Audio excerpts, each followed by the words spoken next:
তো আমি যে সুপারম্যান মুভি রিভিউ করেছিলাম সেখানে আমি বলেছিলাম যে মুভিটা রীতিমতো ডিসঅ্যাপয়েন্টিং, কিন্তু তোমরা অনেকে সেখানে দ্বিমত প্রকাশ করেছো এবং বলেছো যে না মুভিটা যথেষ্ট ভালো ছিল। কিন্তু আমি এখানে তোমাদেরকে পয়েন্ট বাই পয়েন্ট বলে দেবো যে কেন মুভিটা ডিসঅ্যাপয়েন্টিং ছিল। মুভিতে কাইজু মনস্টারটা যখন সেখানে আক্রমণ করবে তখন আমরা দেখতে পারি যে সমস্ত লোক সেখান থেকে পালিয়ে যাওয়ার বদলে দাঁড়িয়ে রয়েছে এবং সেখানে ছবি তুলছে। ক্যান ইউ ইমাজিন যে এরকম কোনো জিনিস রিয়েল লাইফে ঘটতে পারে যে অত বড় একটা মনস্টার আক্রমণ করেছে এবং সবাই মিলে সেখানে দাঁড়িয়ে রয়েছে? এটা কি পসিবল? অর্থাৎ এখানে মেকার্সরা আমাদেরকে অর্থাৎ রিয়েল লাইফ মানুষদেরই পয়েন্টলেস ভাবে মনে করে যে এরা তো এরকমই করবে, এরা তো এরকমই ঘুরে বেড়াবে, ছবি তুলবে। আদৌ কি এটা কোনো পয়েন্ট ছিল?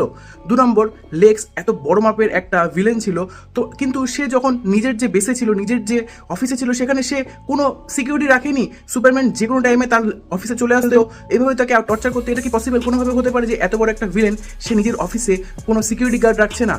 তার উপর এই মুভিতে দেখানো হয়েছে যে সুপারম্যানের অরিজিন, যে সে এই পৃথিবীতে আসবে এবং পৃথিবীকে কনকার করবে এবং সবাইকে নিজের ওয়াইফ বানিয়ে নেবে। কিন্তু তুমি বলো এর কি অ্যাকচুয়াল কোনো এক্সপ্লেনেশন পুরো মুভিতে দেওয়া হয়েছে? মুভিতে দেখানো হয়েছে যে এরকম একটা মেসেজ পাঠানো হয়েছিল, কিন্তু এর কোনো এক্সপ্লেনেশন মুভিতে দেওয়া হয়নি। এরকম হাজারো প্লট হোল এই মুভির মধ্যে ভরে রয়েছে এবং এই কারণে মুভিটা রীতিমতো ডিসঅ্যাপয়েন্টিং। এবং আমি তো এই মুভির কোনো সেকেন্ড পার্ট, ইনফ্যাক্ট জেমস গানের তরফ থেকে এই মুভি এবং এই ফ্র্যাঞ্চাইজির কোনো পার্ট ডিজার্ভ করে না বলে মনে করি। জেমস গানকে আমরা বিশ্বাস করেছিলাম এবং তাকে ভরসা করে ডিসির যে কাজ সেটা দেওয়া হয়েছিল, কিন্তু জেমস গান রীতিমতো হেগে দিয়েছে এখানে বলতে গেলে এই পুরো ডিসিকে সামলানোর ক্ষেত্রে।